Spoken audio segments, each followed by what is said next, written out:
Good morning, student. Welcome to Panchamrit International School. Myself Gopal Krishna, and I'm going to take another topic which is named as nucleus. As we already discussed about the cell organelles, now I'm going to take another organelles which is named as nucleus. Nucleus eukaryotic cells में सबसे important role play करते हैं और ये पूरे cell को control में रखते हैं। खास बात यह है कि न्यूक्लियस सिर्फ और सिर्फ यूकैरियोटिक्स यानी मॉडर्न सेल में ही पाए जाते हैं, प्रोकैरियोटिक सेल्स में ये नहीं पाए जाते। Now look at the history. Robert brown ने सबसे पहले डिस्कवरी की थी न्यूक्लियस की और इसको डायरेक्टर ऑफ द सेल भी कहते हैं। Next point, it is one of the largest organelles.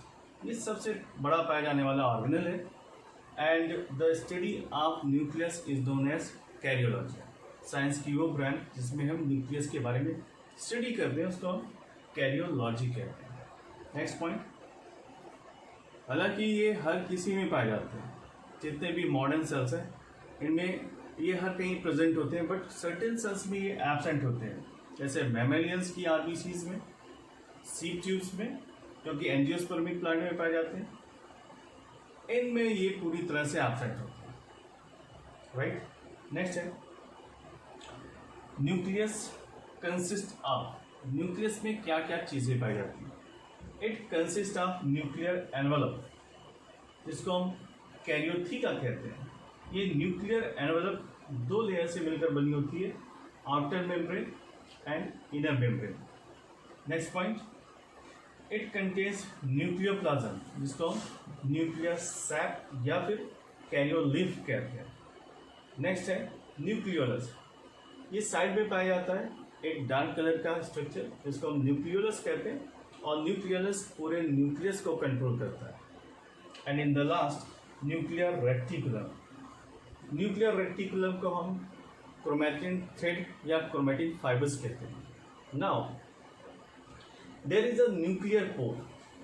Nucleus की जो लेयर है वो कंटिन्यूअस नहीं पाई जाती, इनके बीच में गैपिंग पाई जाती है, जिसको हम न्यूक्लियर पोर कहते हैं।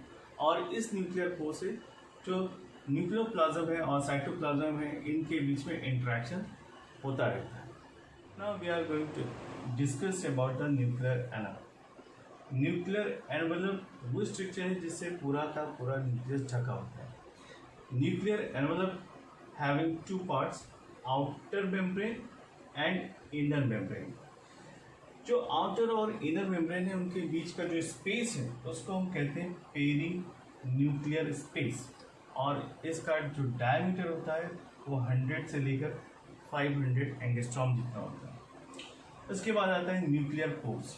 ये काफ़ी छोटे होते हैं और इनका डायमीटर होता है 300 से लेकर 1000 एंगस्ट्रॉम, और इसमें हॉलो सिलेंड्रिकल प्रोटीन्स पाए जाते हैं जिनको एनुलस कहते हैं। Now nucleolus. Nucleolus is found inside the nucleus. Nucleus के सबसे पहले फॉन्टेना ने देखा, साइंटिस्ट है, और न्यूक्लियोलस वहाँ पर जहाँ पर पाए जाते हैं न्यूक्लियस के अंदर, वहाँ पर एक कॉन्स्ट्रिक्शन पाया जाता है, बहुत सारे क्रोमोसोम्स आपस में यूनाइट हो जाते हैं, और इसी को हम न्यूक्लियोलर ऑर्गेनाइजर भी कहते हैं या फिर सेकेंडरी कॉन्स्ट्रिक्शन कहते हैं। नेक्स्ट आता है chromatic thread. You can see here blue colour के जो फाइबर्स फैले हुए हैं इनको हम क्रोमैटिन थ्रेड कहते हैं, और ये क्रोमैटिन थ्रेड बने होते हैं ढेर सारे क्रोमोसोम्स से। तो यहाँ पर नेटवर्क पाया जाता है क्रोमोसोम्स का, और ये गेट टुगेदर होकर क्रोमैटिन थ्रेड या रेटिकुलम का फॉर्मेशन करते हैं। नाउ सबसे पहले क्रोमैटिन थ्रेड को देखा था हॉफमिस्टर ने पॉलन मदर सेल, यानी वो प्लांट में उन्होंने देखा था, सबसे पहले रिकॉग्नाइज किया था Hofmeister, the name of the scientist. Then after the term chromosome, ये सबसे पहले कॉइन किया था वाल्डेयर साहब ने। तो Waldeyer is the name of the scientist जिन्होंने सबसे पहले क्रोमोसोम टर्म या नाम दिया। Now we are going to discuss another micro bodies which is named as lysosomes. Lysosomes को सुसाइडल बैग्स भी कहते हैं, और इसका स्ट्रक्चर कुछ इस तरह से दिखाई देता है। ये सिंगल मेम्ब्रेन की लेयर से घिरा हुआ एक स्ट्रक्चर है जिसके अंदर ढेर सारे हाइड्रोलिटिक एंजाइम या डाइजेस्टिव एंजाइम्स पाए जाते हैं और आउटर सरफेस अनइवन पाई जाती है यानी रफ पाई जाती है, जिसमें ट्रांसपोर्ट के प्रोटीन्स मौजूद होते हैं। ओके, नाउ लेट अस सी कि सबसे पहले किसने लाइसोसोम को डिस्कवर किया। डी डुवे साइंटिस्ट ने सबसे पहले लाइसोसोम को डिस्कवर किया और इसकी साइज रेंज करती है 0.2 से 0.8 माइक्रोमीटर जितने। बिगेस्ट साइज का लाइसोसोम्स पाया जाता है मैमेलियन किडनी में। ये सिंगल यूनिट मेम्ब्रेन है, ये डबल मेम्ब्रेनस नहीं होती, keep in mind. Now occurrence, ये कहाँ पर पाया जाता है? It occurs in the animal cells mostly. ये ज़्यादातर जितने भी एनिमल सेल पाए जाते हैं उनमें मौजूद होते हैं, but in the case of plant cell ये काफ़ी रेयर होते हैं, इनकी संख्या ना के बराबर पाई जाती है। But certain plants like Neurospora, cauliflowers and beans, यहाँ पर इनकी संख्या देखने को मिलती है। Now enzymes which is found inside the lysosomes, it is nothing but a digestive enzyme. कोई भी फॉरेन पार्टिकल्स है उसको डाइजेस्ट कर लेना, सुसाइडल बैग की तरह ये वर्क करते हैं, क्योंकि जब भी ये फॉरेन पार्टिकल्स के संपर्क में आते हैं ये ब्लास्ट कर जाते हैं और अपनी खुद की आइडेंटिटी ये डिस्ट्रॉय कर देते हैं। Next point, it works in the acidic medium. ज़्यादातर जितने भी हाइड्रोलिटिक एंजाइम्स हैं वो एसिडिक मीडियम में काम करते हैं। It is known as suicidal bag because it lose their identity when it comes in the contact of foreign particles. Thank you student. I think you understand about the suicidal bags and its property.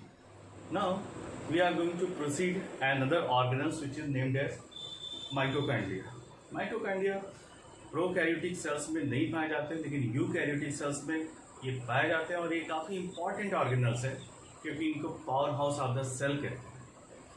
Look at the structure of mitochondria. ये mitochondria का section है, आप देख सकते हैं कि इसके अंदर का स्ट्रक्चर किस तरह से होता है। ये डबल मेम्ब्रेनस लेयर से घिरी होती है, outer membrane. The mitochondria consist of to membranes, outer and inner membranes.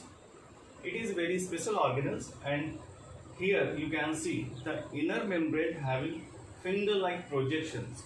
ये फिंगर लाइक आपको प्रोजेक्शन दिखाई पड़ रहे हैं, इसको हम क्रिस्टी कहते हैं और क्रिस्टी के चारों तरफ F1 पार्टिकल्स पाए जाते हैं। Now you can see here F1 particles को जूम करके दिखाया। लुक एट दिस स्ट्रक्चर, इसको हम F1 पार्टिकल्स कहते हैं और इसके हेड रीजन में ATPase एंजाइम पाए जाते हैं जो ATP सिंथेसिस में पार्टिसिपेट करता है। यहाँ पर नीचे बेस में पाए जाते हैं रेस्पिरेटरी एंजाइम और इसकी जो पोजिशनिंग होती है क्रिस्टी से 90 डिग्री एंगल पर सिचुएटेड होता है। Now look at the history of mitochondria. History में सबसे पहले आते हैं कॉलिकर। कॉलिकर सर ने सबसे पहले मसल सेल्स में माइटोकॉन्ड्रिया को ऑब्जर्व किया था। सबसे पहले इन्होंने देखा था और बताया था कि माइटोकॉन्ड्रिया मस्कुलर सेल्स में पाया जाता है। Next Fleming. फ्लेमिंग ने इसको जब ऑब्जर्व किया तो इसका नाम रखा फाइव। उसके बाद अर्चमान साहब आए, उन्होंने इसके बारे में काफ़ी इंफॉर्मेशन प्रोवाइड की और इसका नाम रखा bioplast. And in the last जब बेंडा ने इसके बारे में काफ़ी इंफॉर्मेशन शेयर करी, जानकारियाँ इकट्ठा करी और then after he put the new name mitochondria और यही नेम आज पॉपुलर है जिसको हम माइटोकॉन्ड्रिया के नाम से जानते हैं। इसके बाद नेक्स्ट साइंटिस्ट है जिनका नाम है किन्सबरी। इन्होंने सजेस्ट किया कि mitochondria are the seat of respiratory system. यहाँ पर सेलुलर रिस्पायरेशन की प्रोसेस पाई जाती है। That is very true. I hope आपको सेल ऑर्गेनल्स माइटोकॉन्ड्रिया के बारे में जो भी इंफॉर्मेशन शेयर की गई है अच्छे से समझ में आ गई होगी। Thank you.